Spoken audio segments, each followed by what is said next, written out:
یہ کہانی ہے جیدہ، ویرا، کلو اور چھنو کی۔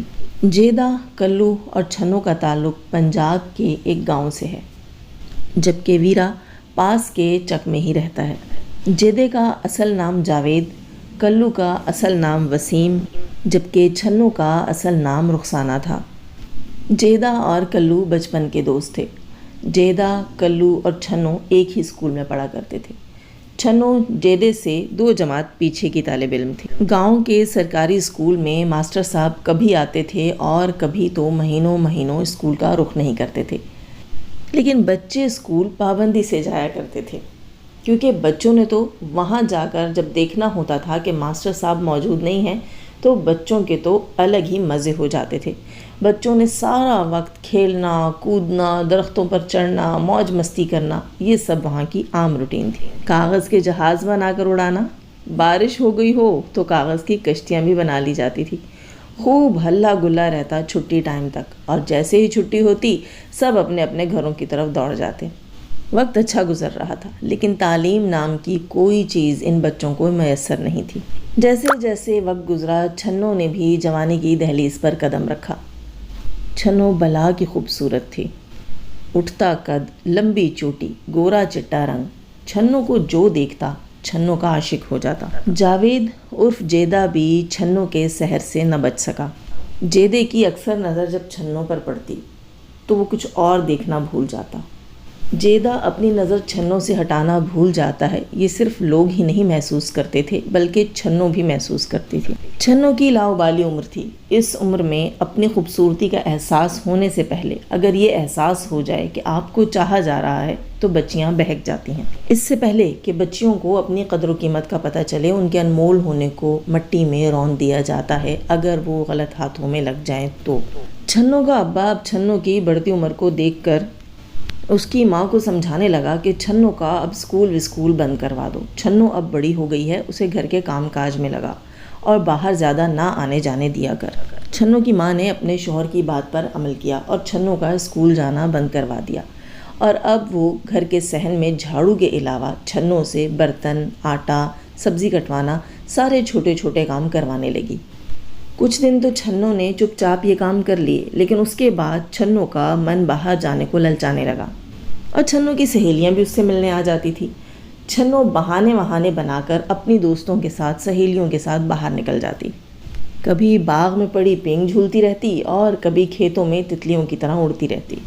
اس سب کچھ میں جب جیدے کو پتہ چلا کہ کئی دن گزر چکے ہیں اور چھنو اسکول نہیں آئی تو جیدے سے بھی صبر نہیں ہوا۔ دونوں کیونکہ ایک ہی گاؤں کے تھے تو جیدے نے بھی اس کی گلی محلے کے چکر لگانے شروع کر دیے۔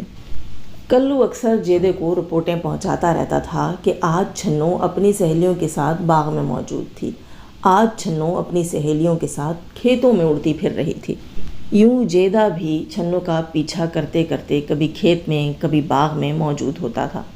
یہ بات چھنو کی سہیلیوں نے بھی محسوس کرنا شروع کر دی۔ وقت گزرتا گیا، چھنو کو بھی جیدے کا آنا، چھپ چھپ کر چھنو کو تاڑنا بہت اچھا لگنے لگا۔ اب کیونکہ جیدہ بھی ایک کڑیل جوان تھا اور اسکول میں اسے تعلیم کا کوئی فائدہ نہیں ہوا تھا، جیدے کے باپ نے جیدے کو سمجھانا شروع کیا کہ وہ اس کے ساتھ کھیتوں میں آ کر ہاتھ بٹا دیا کرے، لیکن اسکول کے وہ ماسٹر صاحب جو کئی مہینوں میں 1-2 پھیرے لگا لیا کرتے تھے، انہوں نے تعلیم دی یا نہیں دی لیکن بچوں کا دماغ ضرور خراب کر دیا۔ وہ بچوں کو بڑے بڑے سپنے دکھا کر غائب ہو جایا کرتے تھے۔ وہ جب مہینوں بعد بھی آتے تو ایک اچھا سا لیکچر تیار کر کے لاتے کہ بچوں پڑھو، لکھو، محنت کرو، بڑے آدمی بنو گے، ورنہ اپنے باپ دادا کی طرح اسی مٹی کو رولتے رہ جاؤ گے۔ ان کھیتوں میں، ان مٹیوں میں تمہارے لیے کیا رکھا ہے؟ پڑھ لکھ کر بڑا آدمی بنو گے تو خوب پیسہ بناؤ گے، ان کھیتوں میں، ان دیہاتوں میں تمہارے لیے کچھ نہیں رکھا ہوا۔ اور پھر ماسٹر صاحب کئی مہینے کے لیے غائب ہو جاتے۔ بچپن سے یہ باتیں سنتے سنتے جیدے اور کلو کے ذہن میں یہ بات پڑ گئی تھی کہ پیسہ بنانا بہت ضروری ہے اور ان کھیتوں کھلیانوں سے ہمیں کوئی فائدہ نہیں ہونے والا، لیکن تعلیم نام کی کوئی چیز جیدے اور کلو کو میسر نہیں آئی جو صحیح اور غلط کا فیصلہ کرنے کی طاقت دیتی۔ خیر، جیدے اور کلو نے گاؤں سے نکلنے کا فیصلہ کیا۔ ان دونوں نے سوچا کہ ہم شہر جا کر محنت مزدوری کریں گے، کام دھندا کریں گے اور زیادہ پیسے کما کر امیر ہو جائیں گے، بڑے آدمی بن جائیں گے۔ کلو اور جیدے نے شہر کا رخ کیا۔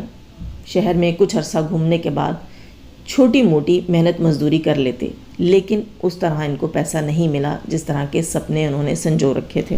کبھی کبھی جیدے کو چھنوں کی یاد تڑپاتی تو جیدہ گاؤں کا رخ کر لیتا، دن دیکھتا نہ رات، اور چھنوں کی گلی میں جا پہنچتا۔ اور چھنوں کو جیسے ہی خبر ملتی کہ جیدہ محلے میں آ گیا ہے تو چھنوں بھی کسی بہانے گھر سے نکل جاتی، گلی کا، محلے کا، کھیت کا چکر لگا آتی۔ اپنا دیدار جیدے کو کروانا وہ ثواب سمجھنے لگی، اور پھر کچھ دن کے لیے جیدہ غائب ہو جاتا اور چھنوں مزید کچھ دن اس کا انتظار کرنے میں وقت گزار دیتی۔ کافی عرصہ گزر چکا۔ جب جیدے اور کلو کو شہر میں کوئی مناسب کام نہ ملا تو تھک ہار کر جیدے اور کلو نے گاؤں سے باہر نکل کر ایک ٹھیا لگانے کا فیصلہ کیا۔ یہ ٹھیا گنے کے شربت کا تھا۔ جیدے اور کلو نے گنے کے شربت کا ٹھیا لگایا تو آس پاس کے گاؤں کے لوگ بھی اس ٹھیے پر آنے لگے۔ ان لوگوں میں سے ایک ویرا نامی شخص تھا جس کا اصلی نام وقار تھا، لیکن وقار کے ساتھ ویرے کہتے کہتے وقار کا نام ویرا پڑ گیا تھا۔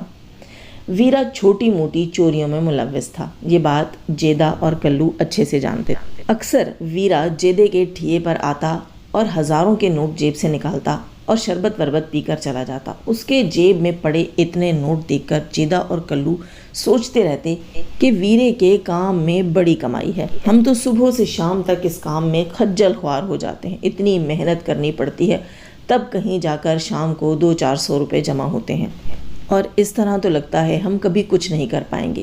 لیکن ویرا کے جیب میں سرخ سبز اور نیلے نیلے نوٹ دیکھ کر ان کی باتیں کھل جاتی۔ آہستہ آہستہ جیدے نے ویرا سے مراسم بڑھانے شروع کر دیے۔ ویرا کیونکہ اکیلا چوریاں چکاریاں کرتا تھا، چھوٹے موٹے ہاتھ مارتا تھا، اسے بھی ایک گروہ کی ضرورت تھی، اس نے بھی اپنی ایک ٹیم بنانی تھی، تو اس نے بڑھتے ہوئے جیدے اور کلو کے ہاتھ پکڑ لیے اور انہیں بھی اپنی ٹیم میں شامل کر لیا۔ اب یہ ٹھیا برائے نام ٹھیا تھا، لیکن اس کے پیچھے اصل کارروائیاں چھوٹی موٹی چوریاں ہونے لگی، اور بڑھتے بڑھتے یہ چوریاں راستے کی ڈکیتیوں میں بدل گئیں۔ یہ لوگ راہگیروں کو لوٹنے کا کام بھی کرنے لگے۔ جب وہاں کی پولیس میں ان کی مخبری ہو گئی تو ان تینوں نے وہاں سے جانے کا فیصلہ کیا، لیکن اس سب کچھ میں وہ گاؤں میں اچھی طرح بدنام ہو چکے تھے۔ انہوں نے یہاں وہاں چھوٹے قصبوں میں رہنا شروع کر دیا اور اسی طرح کی حرکتیں کرتے، چوریاں چکاریاں اور بدماشیاں۔ لیکن اب بھی جیدہ چھنوں سے محبت کرتا تھا، اور چھنوں تو وقت کے ساتھ ساتھ جیدے کے لیے پاگل ہوئی چلی جا رہی تھی۔ چھنوں کے گھر والے چھنوں کا اچھی جگہ رشتہ طے کرنے والے تھے۔ چھنوں نے جیدے کو پیغام بھجوایا کہ ہو سکے تو آ کر اسے مل جا۔ جیدہ ملنے آیا تو چھنوں رو دی، اور چھنوں نے کہا کہ میرے گھر رشتہ بھجوا دے، میرے ماں باپ اب میری شادی کروانا چاہتے ہیں، اس سے پہلے کہ میں کسی اور کی ڈولی چڑھ جاؤں اور تیرے لیے ساری زندگی روتی رہوں، تو رشتہ کیوں نہیں بھجواتا؟ جیدے نے گاؤں کی رشتے والی مائی کو پکڑا اور مجبور کیا کہ چھنوں کے گھر اس کا رشتہ لے جا۔ پہلے تو مائی نہیں مانتی تھی کہ تو ایک لفنگا ہے، میں کیسے کسی کی بیٹی کے لیے لفنگے کا رشتہ لے کر جاؤں، لیکن جیدے نے اچھی خاصی مٹھی گرم کر دی تو مائی مان گئی۔ مائی چھنوں کے گھر رشتہ لے کر پہنچ گئی، لیکن چھنوں کی ماں اور چاچی نے مائی کو کھری کھوٹی سنا دی۔ اے مائی، تو اپنی جیب کے چند سکے کھڑے کرنے کے لیے ہماری بیٹی کے لیے اتنا کھوٹا سکہ لے کر آئی؟ تجھے شرم بھی نہ آئی؟ تو نے یہ بھی نہ سوچا کہ چھنوں کا باپ دادا چاچے کتنے عزت دار لوگ ہیں، اور تو جیدے کا رشتہ لے کر آئی ہے؟ خبردار، جو دوبارہ ہمارے گھر کا رخ کیا تیری ٹانگیں توڑ دیں گے۔ مائی کے جانے کے بعد گھر والوں نے جلد از جلد چھنوں کی شادی کا فیصلہ کیا۔ اب چھنوں سے یہ وقت نہیں گزر رہا تھا۔ چھنوں نے پھر سے جیدے کو پیغام بھجوایا کہ مجھے بھگا کر لے جا۔ چھنوں کی سہیلیوں نے چھنوں کو بہت سمجھانے کی کوشش کی کہ جیدہ کسی عورت کی عزت رکھنے والا مرد نہیں ہے، جو عورتوں کی عزت رکھنے والے مرد ہوتے ہیں وہ جیدے کی طرح لفنگے آوارہ نہیں ہوتے، لیکن چھنوں کے دماغ پر آنکھوں پر تو جیدے کی محبت کا بھوت سوار تھا۔ یہ تمام باتیں، یہ تمام آوازیں چھنوں کے سر کے اوپر سے گزر جاتی تھیں۔ چھنوں کو کبھی کسی کی روک ٹوک سمجھ ہی نہیں آئی، جیسے اس کے کانوں میں کوئی آواز جاتی ہی نہ ہو۔ خیر، وہ دن بھی آ گیا کہ چھنوں نے اپنے سامان کی چھوٹی سی پوٹلی باندھی اور جیدے کے ساتھ گھر سے بھاگ گئی۔ جیدہ تو چھنوں کو لے کے رفو چکر ہو گیا، لیکن پیچھے گاؤں میں چھنوں کے گھر میں کوہرام مچ گیا۔ چھنوں کے اماں ابا پورا خاندان جیدے کے گھر پہنچ گیا، اور جیدے کی ماں نے اپنا دوپٹہ چھنوں کے باپ کے پیروں میں ڈال کر معافی مانگ لی کہ ہم نے اپنے بیٹے سے کب سے قطع تعلقی کی ہوئی ہے، ہم بھی یہ گاؤں چھوڑ کر چلے جائیں گے، رب کا واسطہ ہمیں معاف کر دے۔ چھنوں کا باپ لٹا پٹا اپنی عزت کا جنازہ اپنے بوڑھے کندھوں پر گھسیٹتا ہوا اپنے گھر آ گیا، اور چھنوں کے باپ نے فیصلہ کیا کہ آج کے بعد چھنوں کو اس گاؤں میں جو کوئی دیکھے گا اس کے اوپر چھنوں کا خاتمہ حلال ہے۔ خیر یہ خبر اڑتی اڑتی چھنوں اور جیدے تک بھی پہنچ گئی، اور چھنوں نے دل میں فیصلہ کر لیا کہ اب وہ واپس کبھی اپنے گاؤں کا رخ نہیں کرے گی۔ وہ جیدے کے ساتھ بہت خوش تھی، جیدہ اس کو جگہ جگہ گھماتا پھراتا، یہ چھوٹے چھوٹے قصبے تھے، گھر بدلتے رہتے، کبھی 1 کمرے کا، کبھی 2 کمرے کا کوئی کوارٹر۔ جیدے نے چھنوں سے نکاح کر لیا۔ نکاح کے کچھ دن بعد وہ چھنوں کو اکثر شام کو باہر لے جاتا، باہر ریڑھیوں ٹھیلوں سے یہاں وہاں سے اس کو کھلاتا پلاتا رہتا، اور چھنوں کی خوشی کی کوئی انتہا نہ رہتی۔ خیر یہ عیاشی زیادہ دن نہیں رہی، اس کے بعد جیدے کے پاس ویرا اور کلو بھی آدھم کے، اور انہوں نے کہا بس بھائی بہت ہو گیا ہنی مون، اب واپس کام پر لگنا ہے۔ ان سب کو دیکھ کر چھنوں تو گھبرا گئی، لیکن جیدے نے چھنوں سے صاف صاف کہہ دیا کہ کلو اور ویرا ہمارے ساتھ ہی رہیں گے، کیونکہ یہ میرے کرائم پارٹنر ہیں، مطلب میرے بزنس پارٹنر ہیں۔ یہ جو ابھی تک میں نے تجھے رکھا ہوا ہے، کھلاتا ہوں پلاتا ہوں عیاشیاں کرواتا ہوں، یہ میں اکیلے کچھ نہیں کر سکتا، اس لیے ان کا تو ساتھ ہونا بہت ضروری ہے۔ اگر یہ ہمارے ساتھ نہیں ہوں گے تو ہماری کمائی کا ذریعہ بند ہو جائے گا، ان دونوں کو ساتھ رکھنا میری مجبوری ہے۔ شام ہوتے ہی تینوں آوارہ گردیوں پر نکل جاتے اور چھنوں گھر میں اکیلی بیٹھی رہتی۔ رات گئے جب یہ لوگ واپس آتے تو تب جا کر یہ چھنوں کے لیے کچھ پکانے کھانے کو لے کر آتے۔ دھیرے دھیرے ان تینوں کے لیے پکانا، ان کے کپڑے دھونا، گھر صاف کرنا، برتن دھونا، گھر سنبھالنا، ساری ذمہ داری چھنوں کی تھی۔ چلو یہ سب بھی چھنوں جھیل لیتی، لیکن یہ جو روز روز کی بھاگم بھاگ تھی اس نے چھنوں کو پریشان کر دیا، کیونکہ ظاہر سی بات ہے وہ چور تھے، اچکے تھے، کسی ایک جگہ نہیں رہ سکتے تھے، انہیں ہر کچھ عرصے میں اپنا ٹھکانہ بدلنا پڑتا، کیونکہ مخبری ہو جاتی تو وہ پکڑے جاتے۔ بس یہی سب کچھ جو ہے وہ چھنوں کو پریشان کیے رکھتا تھا، اور چھنوں اکثر منہ بنا بنا کر جیدے سے کہتی کہ میں ان چیزوں سے تنگ آ گئی ہوں، میں ایک گھر کو سجانے سنوارنے لگتی ہوں تو تم ہمیں وہاں سے لے کر بھاگ کر کہیں اور چلے جاتے ہو۔ تو جیدے نے کہا کہ میری جان یہ ایسے ہی چلے گا، جب تک میرے بازوؤں میں دم ہے مجھے پیسہ کمانا ہے، اور اتنا پیسہ بنانا ہے کہ میں اپنے لیے کچھ کر سکوں، تیرے لیے کچھ کر سکوں۔ پگلی یہ گھر ہمارے باپ دادا کی ملکیت تھوڑی ہیں جنہیں تو سجانے سنوارنے لگتی ہے، بس کچھ دن کے مہمان ہوتے ہیں ہم ایک گھر میں، اور اس کے بعد ہمیں وہاں سے جانا ہوتا ہے۔ خیر چھنوں کی روز کی چک چک کو ویرا بالکل پسند نہیں کرتا تھا، اور ویرا اکثر جیدے سے کہتا تھا کہ دیکھ میں تجھے منع کرتا تھا کہ نہ کر شادی، یہ ہمارے کاروبار میں شادی وادی کچھ نہیں ہوتی، میں نے تجھے کئی بار سمجھایا کہ اگر میری طرح کامیاب بزنس مین بننا ہے تو کسی عورت کے چکر میں نہ پڑنا، لیکن تجھے میری بات سمجھ نہیں آتی تھی۔ ویرا جو اکثر چھنوں پر گندی نظریں بھی ڈالتا تھا، اور چھنوں اس بات کو اچھے سے سمجھتی تھی، اسے ویرا ایک آنکھ نہیں بھاتا تھا، لیکن وہ مجبور تھی، وہ ڈرتی تھی کہ اگر اس نے جیدے کے سامنے منہ کھول دیا، جیدے اور ویرے کے بیچ میں کوئی لڑائی ہو گئی اور ویرے نے خدا نخواستہ جیدے کو کوئی نقصان پہنچا دیا تو چھنوں کہاں جائے گی، اس لیے اسے خاموش ویرے کی وہ گندی نظریں بھی برداشت کرنی پڑتی تھی۔ خیر وقت گزرتا گیا اور چھنوں امید سے ہو گئی۔ اس خبر کو پا کر چھنوں جہاں بہت خوش تھی وہیں جیدہ بہت پریشان، اور چھنوں کو جیدے کی پریشانی ایک آنکھ نہیں بھائی بلکہ وہ منہ بسور کر بیٹھ گئی۔ کچھ دن ایسے ہی گزر گئے اور پھر چھنوں کو ہی بلاخر جیدے سے کہنا پڑا کہ میں اتنی خوش تھی اور تو اتنا خفا کیوں؟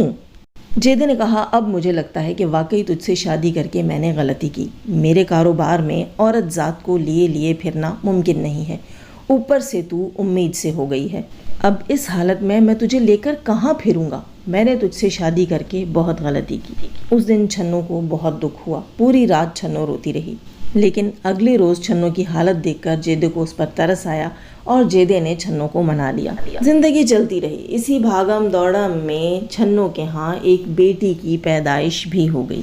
بیٹی میں ہو بہو چھنوں کے نقوش تھے۔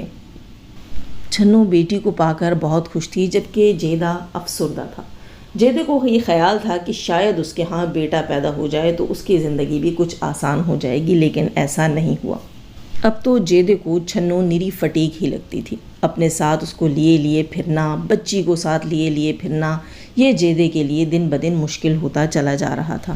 چھنو تو مجبور تھی، وہ کئی گھنٹے اپنی بچی کے ساتھ بھوکی پیاسی بھی بیٹھی رہتی۔ اکثر گھر آتے بھی جیدہ جو ہے چھنو کے لیے کھانا لانا بھول جاتا، لیکن چھنو اب اور بھی زیادہ مجبور تھی کیونکہ اس کی گود میں اب ایک بچی بھی تھی۔ وقت گزرتا رہا۔ ایک روز اس پورے گروپ کو بھاگ کر ایک گھر میں پناہ لینی پڑی۔ گھر بڑا خوبصورت تھا، پکا بنا ہوا، کشادہ، صاف ستھرا، ایسے لگتا تھا کہ اس کے مکینوں نے بڑے پیار سے اس کو بنایا ہے، لیکن وہاں کوئی رہتا نہیں تھا۔ اکثر گاؤں دیہات میں ایسے گھر بھی ہوتے ہیں جن کے مکین اپنا گھر چھوڑ کر کئی سال پہلے ہی اپنے ملک سے چلے گئے ہوتے ہیں۔ یہ گھر خالی پڑے رہتے ہیں۔ ہاں کبھی کبھار 10-15 سال میں اگر وہاں سے کوئی آئے تو آ کر اس گھر کے دروازے کھول دیتا ہے، ورنہ یہ گھر بند پڑے رہتے ہیں۔ یہ بھی اسی طرح کا ایک گھر تھا۔ اس گھر میں آئے ہوئے انہیں ایک ہفتہ ہوا تھا۔ گھر میں رہائش کا کافی سامان تھا۔ چھنو کا تو دل چاہتا تھا کہ اب اس گھر سے وہ کہیں نہیں جائے، لیکن جگہ جگہ مسافروں کی طرح پھرنا چھنو کی مجبوری تھی۔ کبھی کبھی چھنو کو لگتا تھا کہ اسے اس کے ماں باپ کی بد دعا ہے، لیکن وہ اس بات کو ایک خیال، ایک گمان سمجھ کر ذہن سے جھٹک دیتی تھی۔ اس بار رات کو اچانک ویرے کے فون پر کال آئی اور ویرے نے سوئے ہوئے جیدے اور کلو کو بھی جگا دیا اور چیخنے لگا کہ مخبری ہو گئی ہے، ابھی نکلنا پڑے گا۔ جیدے نے کلو کو آواز دی اور جلدی جلدی اپنا ضروری سامان اٹھایا اور دیواریں پھلانگتے ہوئے وہاں سے بھاگ نکلے۔ جب تک چھنو اپنا سامان سمیٹتی، بچی کو گود میں اٹھاتی، چھنو نے دائیں بائیں دیکھا تو تینوں جا چکے تھے۔ چھنو یہ سوچ کر خاموش ہو گئی کہ اب چونکہ جیدہ ویرا بہت بڑے بڑے ہاتھ مارنے لگے تھے، بڑے بڑے لوگوں کی گاڑیاں رکواتے، بڑی بڑی ڈکیتیاں کرتے، تو چھنو یہ سوچ کر خاموش ہو گئی کہ شاید کوئی ایسی ہی مخبری ہوئی ہو اور جیدہ، کلو، ویرا شاید کسی بڑی پریشانی میں نہ پڑ جائیں، اس لیے وہ خاموش ہو رہی۔ اس نے گھر کے دروازے کھڑکیاں چیک کیں اور صحن میں پڑی چارپائی پر واپس سے اپنی بیٹی کو لٹایا اور اس کے پاس لیٹ گئی۔ کھلے آسمان میں تارے گنتے گنتے اسے کب نیند آ گئی اسے پتہ بھی نہ چلا۔ اگلے دن بھی وہ بھوکی بیٹھی رہی۔ وہ سوچتی، کبھی اسے خیال آتا کہ جیدہ اسے بھول گیا ہے، اور کبھی وہ اپنے دل کو تسلیاں دیتی کہ نہیں، جیسے ہی جیدے کو کوئی مناسب جگہ ملے گی جیدہ مجھے لینے ضرور آئے گا۔ وہ بے وقوف عورت جیدے کے پیار میں اندھی جو تھی۔ یہ دن بھی گزر گیا، یہ رات بھی گزر گئی۔ اب تو بھوک سے چھنو کا برا حال تھا۔ بچی بھی دودھ کے لیے بلبلاتی رہی۔ چھنو کے پاس سوائے بچی کو پانی پلانے کے اور خود پانی پینے کے کوئی چارہ نہیں تھا۔ پورے 2 دن بعد صبح کے وقت جیدہ، ویرا اور کلو وہاں پر آن پہنچے۔ چھنو نے سکھ کا سا لیا، لیکن انہیں دیکھتے ہی چھنو بجائے رونے دھونے کے حیران ہو گئی۔ تینوں نے ہی اپنے حلیے بدل لیے تھے، بال کٹوا لیے، الگ الگ طرح کے ہیئر سٹائل بنوا لیے، کپڑے بھی بدل کر حلیہ بالکل چینج کر لیا، پہچانے ہی نہیں جا رہے تھے۔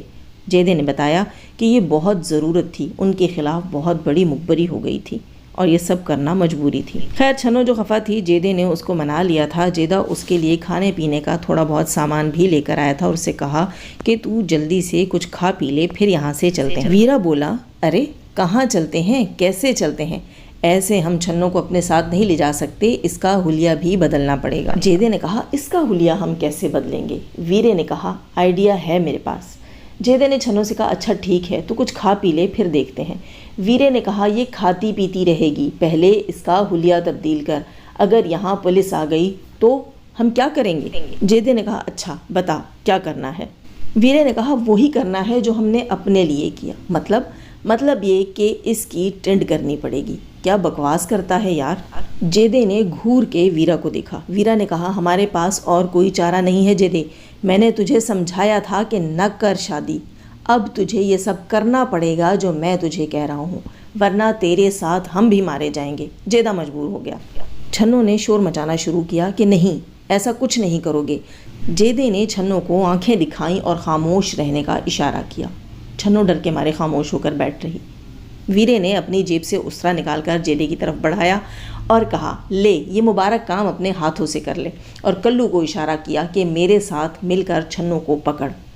ویرا اور کلو نے چھنو کو مضبوطی سے پکڑا اور جیدے نے چھنو کا سر منڈنا شروع کر دیا۔